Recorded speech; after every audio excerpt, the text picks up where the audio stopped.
تو پھر ان کو اگر گرمیوں کے لمبے لمبے روزے ہیں تو پھر پورے روزے نہ رکھوائیں, تھوڑے تھوڑے کر کے رکھوائیں, ان کو عادت ڈالیں, کیونکہ پھر ان کی باڈی کو نقصان کا خطرہ ہوتا ہے. روزے کا مقصد ہماری باڈی کو نقصان پہنچانا نہیں ہے بلکہ ایک روحانی قوت پیدا کرنا ہے. تو بچوں کو بہت زیادہ روزے رکھوانے سے بہرحال نقصان ہوتا ہے, لیکن 10 سال یا اس سے بڑے ہو جائیں نا تو پھر تھوڑے تھوڑے کر کے روزے ان کو رکھوانے چاہیے. 13-14 سال کی عمر میں تو پورے روزے رکھوانے چاہیے بچوں کو, تاکہ ان کو عادت پڑے, بالغ ہونے کے بعد پھر وہ چھوڑیں نہیں. اور اللہ کا شکر ہے ہمارے سوسائٹی میں, مسلمان گھروں میں بچے تو بڑے شوق سے روزہ رکھتے ہیں اور بہت انجوائے کرتے ہیں رمضان کو. تو بچوں کو جو ذرا بڑی عمر کے بچے ہیں ان کی بات کر رہا ہوں, تو ان کو رکھوانے چاہیے. سحری اور افطاری, اچھا چھوٹے بچے کی روزہ کشائی کرنا, کیا قریبی رشتہ داروں کو بلا کر بچے کی روزہ کشائی کرنا جائز ہے؟ عبید زبیری, بس یہ بچے کو اپریشیٹ کرنے کے لیے ہوتا ہے, گیدرنگ ہوتی ہے اس بہانے, تو جائز ہے, اس میں کوئی حرج نہیں ہے. تھوڑا سا بچے بھی خوش ہو جاتے ہیں, ان کو حوصلہ افزائی ہو جاتی ہے. سحری اور افطاری میں کیا کھائیں؟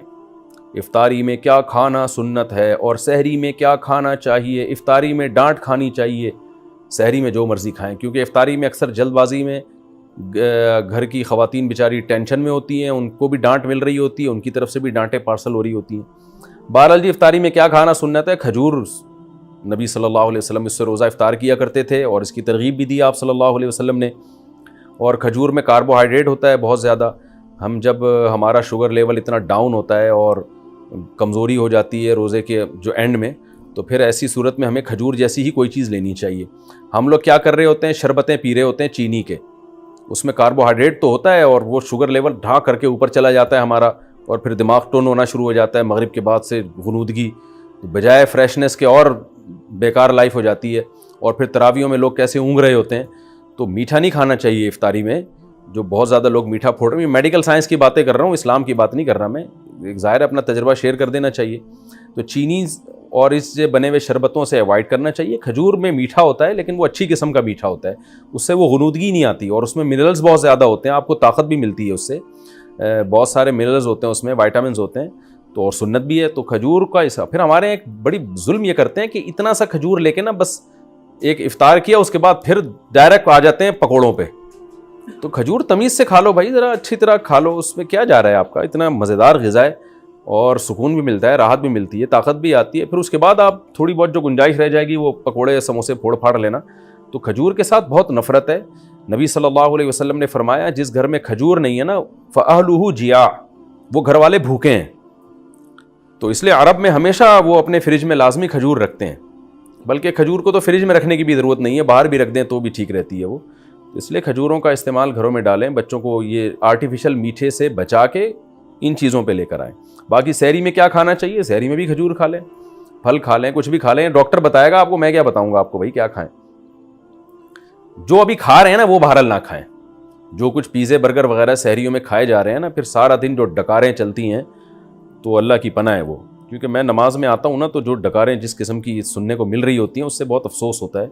مسلمان کدھر کو جا رہا ہے. رمضان میں یہ حال ہے, اور وزن بڑھ رہا ہے رمضان میں لوگوں کا کم ہونے کے بجائے.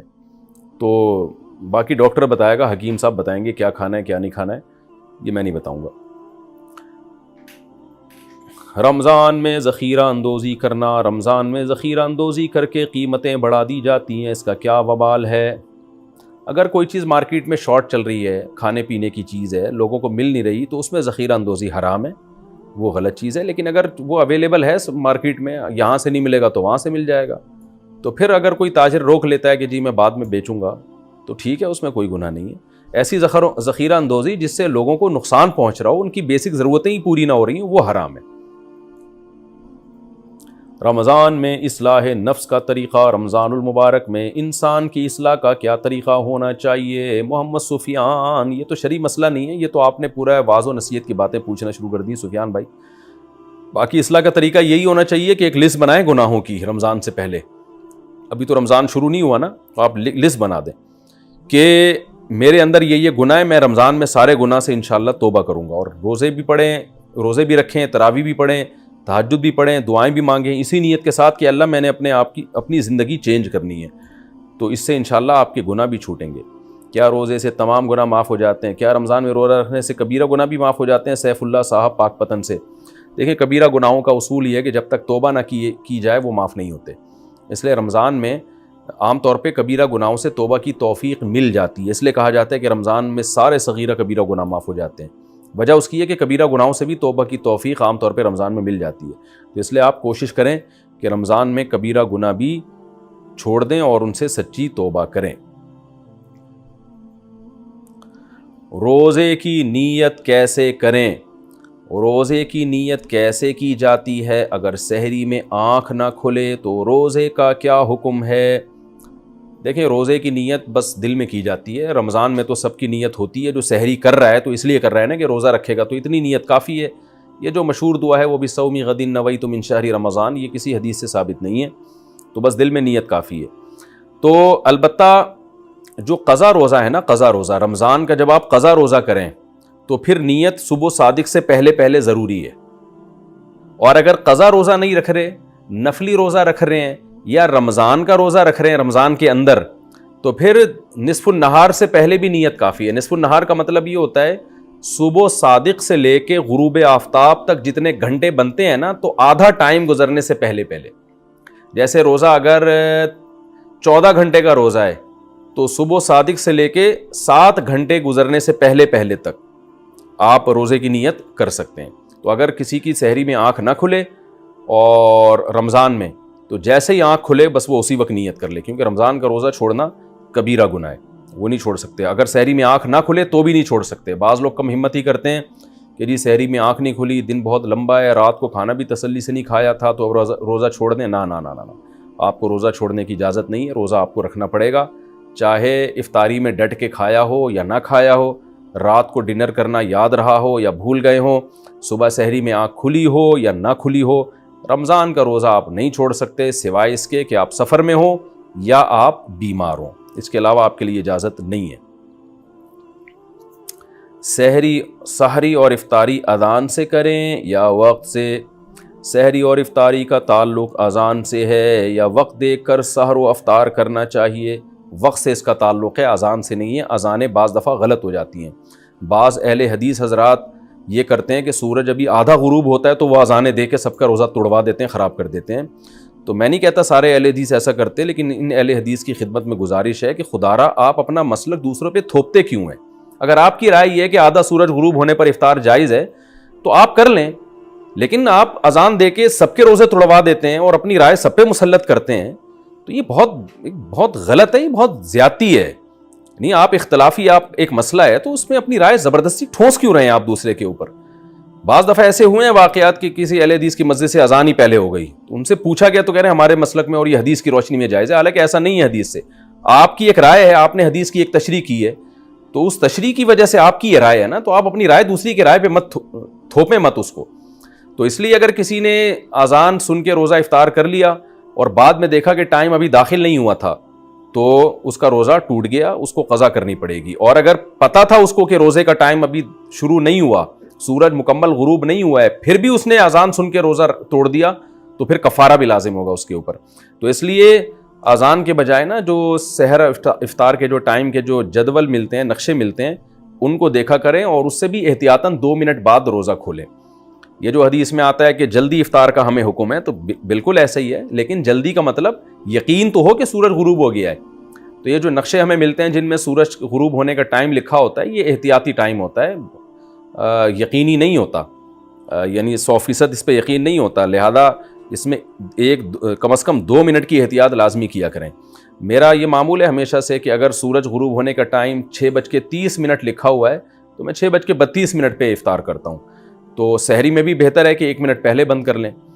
تو اس لیے اس میں احتیاط کے پہلو کو پر عمل کرنا چاہیے. ہاں, اگر آپ نے کئی بار تجربے کے بعد دیکھ لیا کہ ہماری مسجد کی اذان صحیح ٹائم پہ ہوتی ہے, جو غروب آفتاب کا ٹائم لکھا ہے اس سے 2 منٹ بعد ہوتی ہے, تو پھر آپ اذان پہ افطار کر لیں.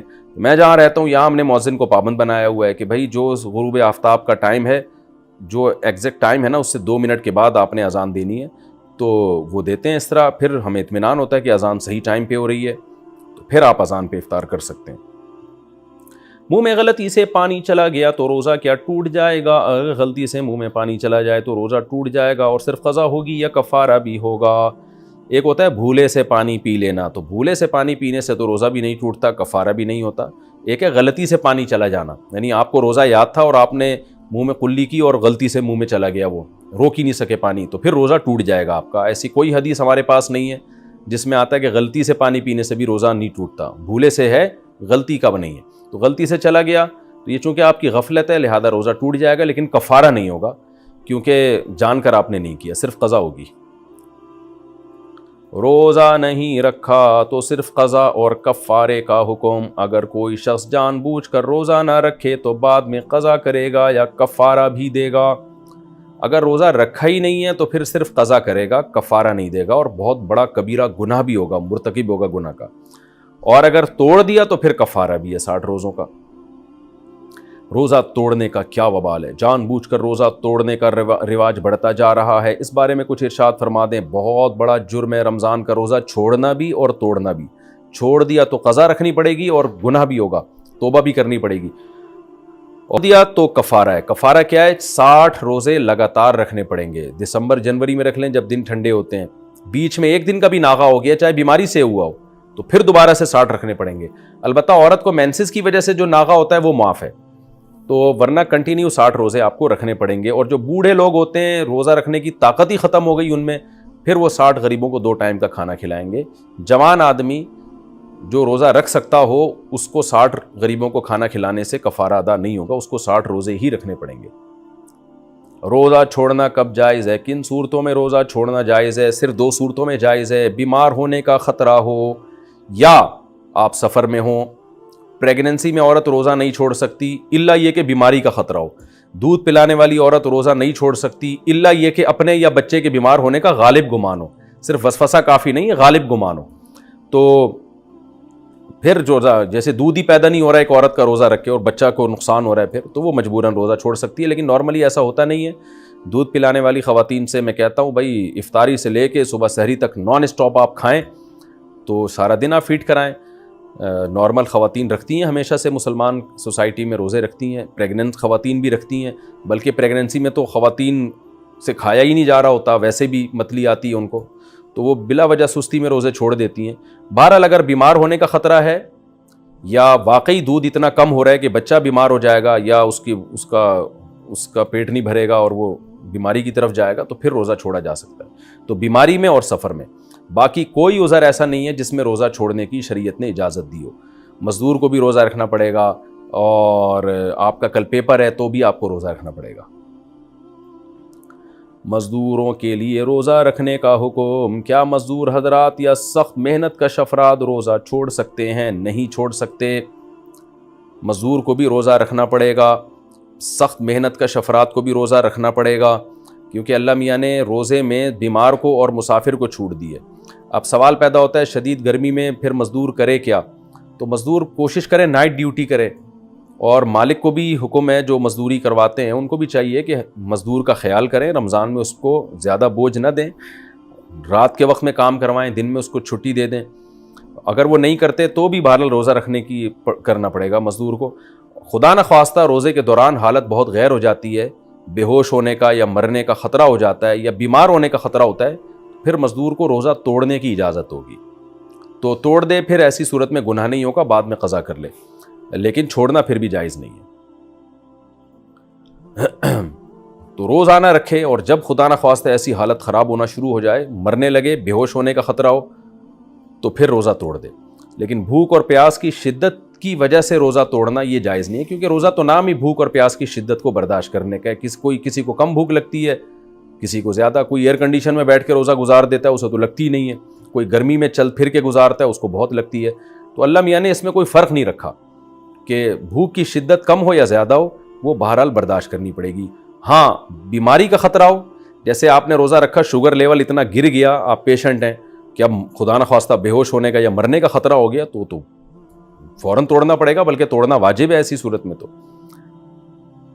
ناقابل برداشت بھوک میں روزہ توڑنا. بعض لوگوں کو روزے کی حالت میں بھوک کی شدت سے معدے میں شدید درد ہو جاتا ہے یا بھوک ناقابل برداشت ہو جاتی ہے, ان کے لیے روزہ چھوڑنے یا توڑنے کا حکم بیان فرما دیں. نعیم شاکر ملتان سے.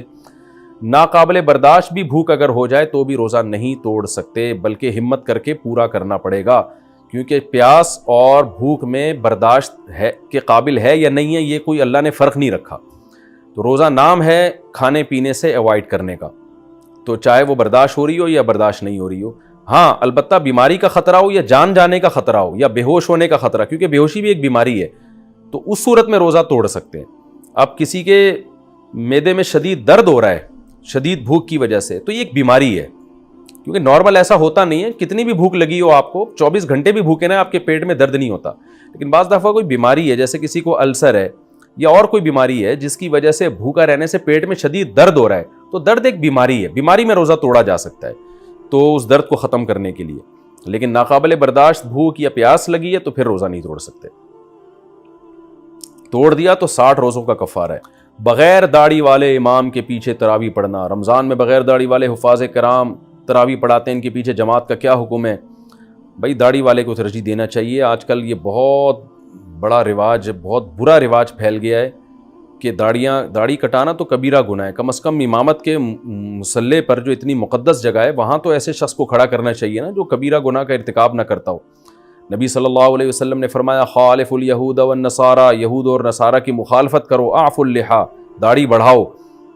تو تورات میں آج تک لکھا ہوا ہے کہ موسیٰ علیہ السلام کو اللہ نے کوہ طور پہ بلا کے کہا کہ اپنی قوم کو کہہ دیں کہ داڑھی نہ کٹائیں. اس کی وجہ سے یہودی بھی اب تک داڑھی رکھتے ہیں. تو یہودیوں سے عبرت حاصل کر لیں کہ انہوں نے اپنی تورات پر داڑھی کے معاملے میں عمل کیا ہوا ہے. آپ دیکھیں یہودیوں کے جتنے مذہبی اسکالرز ہیں وہ بڑی بڑی داڑھیاں ہوتی ہیں ان کی, مسلمانوں کے مذہبی اسکالر اتنی داڑھیاں. تو کیا آپ کی بات میں لوگ اثر ہوگا؟ لوگ کہیں گے خود تو عمل کر نہیں رہے, ہمیں بیٹھ کے سمجھا رہے ہیں. تو اس لیے جو تراویح میں ہے نا, ایسے امام کو ترجیح دینی چاہیے جو مکمل داڑھی ہو, جس کی اس کی ایک برکت ہوتی ہے. آپ اس کو اپنا نمائندہ بنا رہے ہیں نماز میں, وہ گویا آپ کا پیغام, آپ کی جو دعا ہے سورہ فاتحہ میں جب وہ فاتحہ پڑھتا ہے تو آپ کی طرف سے پڑھتا ہے نا, وہ ایک نمائندہ بن کے اللہ سے بات کر رہا ہے.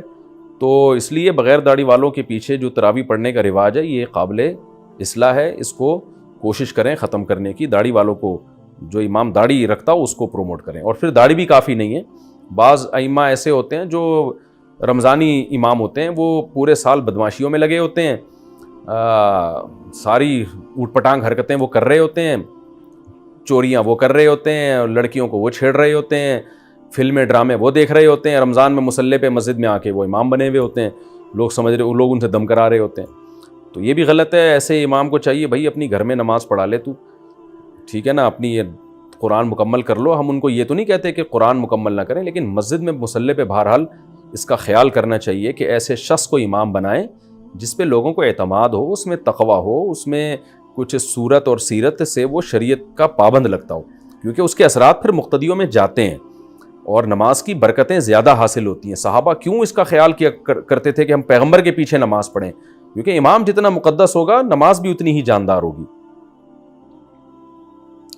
نابالغ بچے کا تراویح پڑھانا یا سننا, نابالغ بچوں کے پیچھے تراویح کا کیا حکم ہے؟ نیز کیا چھوٹا بچہ تراویح میں سامع بن سکتا ہے؟ سامع بن سکتا ہے, امام نہیں بن سکتا, بشرطے کہ یعنی بہت چھوٹا بچہ نہ ہو, یعنی صبی ممیز جسے کہا جاتا ہے, 7 سال سے عمر زیادہ ہو, تو ایسا بچہ سامع بن سکتا ہے, لیکن امام نہیں بن سکتا نابالغ بچہ. ہاں نابالغ بچہ نابالغوں کا امام بن سکتا ہے. گھر میں بچے جو قرآن حفظ کر لیتے ہیں تو ان کو چاہیے کہ گھروں میں تراویح پڑھائیں, چھوٹے بہن بھائی ان کے ساتھ کھڑے ہو جائیں جماعت میں, تو ان کا قرآن بھی مکمل ہو جائے گا. لیکن بالغوں کو نماز پڑھانے کے لیے امام کا بالغ ہونا بھی ضروری ہے. کیا عورت دیگر عورتوں کو تراویح پڑھا سکتی ہے؟ اگر ہاں تو اس کا طریقہ کار بتا دیں. نیند اگر پیچھے لڑکا بھی کھڑا ہو جائے تو کیا حکم ہوگا؟ بنت نصیر لاہور سے. عورت کی امامت میں اگر لڑکا پیچھے کھڑا ہو جائے تو اس لڑکے کی تو بہرحال نماز نہیں ہوگی, کیونکہ مرد کو تو مرد ہی امامت کر سکتا ہے. لیکن عورت کی امامت کرے تو ہمیں اس بارے میں ایک روایت حضرت عائشہ سے ملتی ہے, لیکن اسلاف نے نہ اس پر عمل کیا, نہ ہمیں کوئی نبی صلی اللہ علیہ وسلم سے اس کی کوئی حوصلہ افزائی ملی, اور نہ کسی فقیہ نے اس عمل کو پسندیدہ عمل قرار دیا. یہی وجہ ہے کہ خلفائے راشدین کے دور میں بھی ایسا نہیں ہوا, بعد میں بھی ایسا نہیں ہوا, اور ہمیشہ مرد ہی امامت کرتے رہے ہیں. تو اس لیے حضرت عائشہ کے اس عمل سے یہ بہرحال پتہ چلتا ہے کہ اگر کوئی عورت ایسا کر لے گی تو پیچھے عورتوں کی نماز ہو جائے گی, لیکن یہ عمل بہرحال پسندیدہ ہے نہیں. دیگر احادیث کو بھی اگر ہم سامنے رکھ کے دیکھتے ہیں, کہیں بھی ایسا نہیں ملتا نا کہ نبی صلی اللہ علیہ وسلم نے جماعت عورتوں کی کروائی ہو اس طرح سے کہ عورت کو حکم دیا. مثال کے طور پر آپ صلی اللہ علیہ وسلم کی جماعت مسجد سے نکل جاتی تو آپ گھر میں آگے امہات کو اپنے پیچھے کھڑا کر کے خود نماز پڑھاتے تھے. اور یہ بھی نہیں ہے کہ آپ صلی اللہ علیہ وسلم نے خواتین کو جب حکم دیا نا کہ تمہاری گھر کی نماز مسجد سے بہتر ہے، تو گھر میں آپ نے ان کو انفرادی نماز کا حکم دیا ہے. آپ یہ کہہ سکتے تھے کہ گھر مسجد میں جماعت پڑھنے سے بہتر ہے تم گھروں میں جماعت کر لو، اگر اس کی اجازت ہوتی نا، جیسے کہ آج کل بہت سے اسکالرز فتویٰ دے رہے ہیں کہ عورت کو نماز پڑھا سکتی ہے. اگر ایسا ہوتا تو کتنے، یعنی عورتوں کو پھر گھر میں انفرادی نماز کا حکم تھوڑی ہوتا، بلکہ عورتوں کو حکم دیا جاتا کہ گھر میں اپنی جماعت کرا لیں وہ، لیکن ہمیں کہیں بھی نہیں ملتا. تو صرف ایک حدیث کو دیکھ کے کبھی فیصلہ نہیں کیا جاتا، باقی بھی تمام احادیث کو دیکھا جاتا ہے. تو ان تمام احادیث کو دیکھ کے فقہا نے جو استدلال کیا وہ یہ ہے کہ اگر عورت کو نماز پڑھا دے تو نماز ہو تو بہرحال جائے گی، لیکن یہ عمل بہرحال مکروہ اور ناپسندیدہ ہے، یہ قابل ترغیب عمل نہیں ہے. اس لیے خواتین کو چاہیے کہ وہ انفرادی نماز پڑھیں، جماعت سے پڑھنی ہے تو مرد کو امام بنائیں، اس کی اقتداء میں نماز پڑھیں. اور اگر بالفرض عورت کو نماز پڑھاتی ہے مکروہ ہونے کے باوجود، وہ کہتی نہیں شوق ہے اس کو پڑھانے کا، تو پھر خواتین امام جو ہے نا وہ صف کے بیچ میں کھڑی ہوں گی، وہ آگے نہیں کھڑی ہوں گی، کیونکہ نماز میں عورت کو بہت زیادہ سمٹنے کا اور پردے کا حکم ہے، ایکسپوز ہونے کی اجازت نہیں ہے. تو اس میں پھر یہ ہے کہ وہ خواتین، جیسے حضرت عائشہ کے بارے میں یہی ہے نا کہ خواتین کے بیچ میں تھیں وہ، تو پھر آگے جانے کے بجائے جہاں صف ہے اسی کے بیچ میں وہ عورت کھڑی ہو کے نماز پڑھائے گی.